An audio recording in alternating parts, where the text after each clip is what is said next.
دماغ میں کھوپڑی میں. ابھی میں ایک واقعہ سنایا نا, جس نے مجھے سنایا تو بس میں آنکھوں سے ضبط نہیں کر پا رہا تھا. حضرت مولانا طاری جمیل صاحب کا واقعہ ہے. ایک شخص آیا مجھ سے ملنے کے لیے, خواجہ سراج. میں تو پہلی دفعہ زندگی میں کوئی خواجہ سرا مجھ سے ملا. میں سمجھا کہ پراپر آدمی ہے, اتنی بڑی اس کی داڑھی اور رنگ ماشاءاللہ بڑی مردانہ وجہ.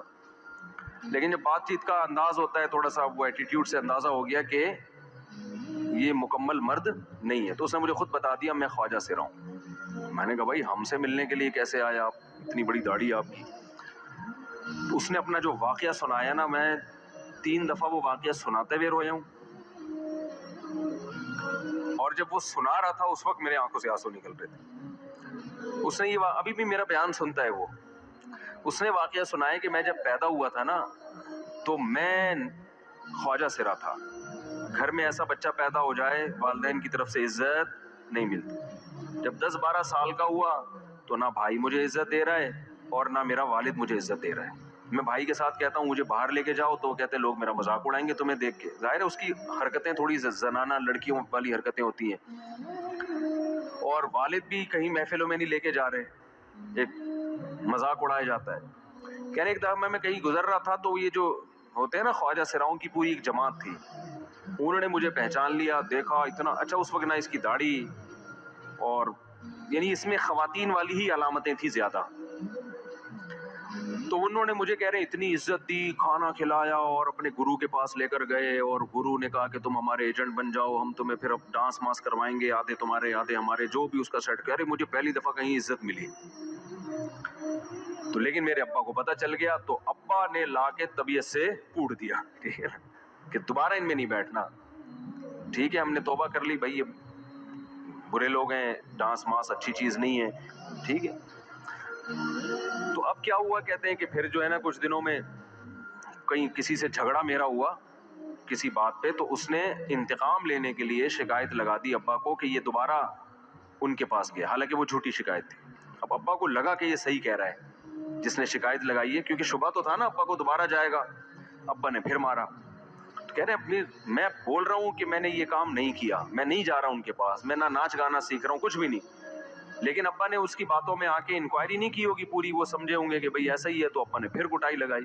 تو اس کے دل میں منفی جذبات پیدا ہو گئے اور یہ گھر سے بھاگ گیا کہ بھئی مجھے ویسے تو عزت نہ یہاں مل رہی ہے اور میں اب ذلت برداشت بھی کر رہا ہوں, تو بھی کہہ رہے میں وہاں چلا گیا. تو جب میں وہاں گیا ہوں نا خواجہ سراؤں کے ہاں, تو وہی گرو اور ڈانس, اور پھر اس نے مشہور کچھ ایکٹروں کے نام بتائے جن کے ساتھ ہم ڈانس کرتے تھے, اور پیسے آنا شروع ہو گئے, آدھے گرو کی جیب میں آدھے ہماری, اور ہٹو بچوں. لیکن ظاہر ہے یہ کوئی عزت دار راستہ تو نہیں ہے نا.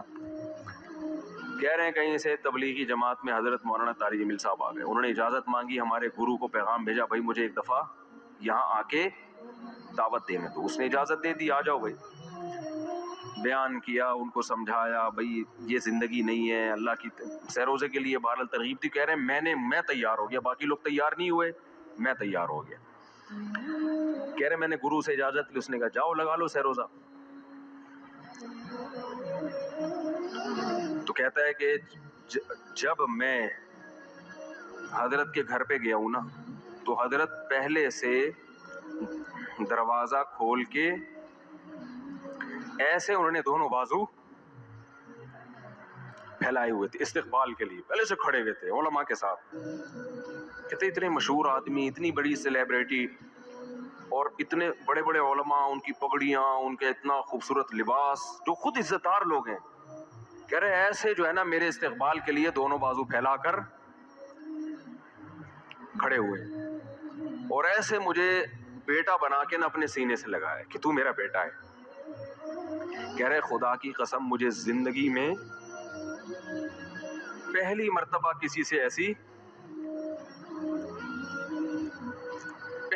ایسی عزت ملی مجھے کسی سے, اور اس عزت دینے میں مولانا کا کوئی مفاد,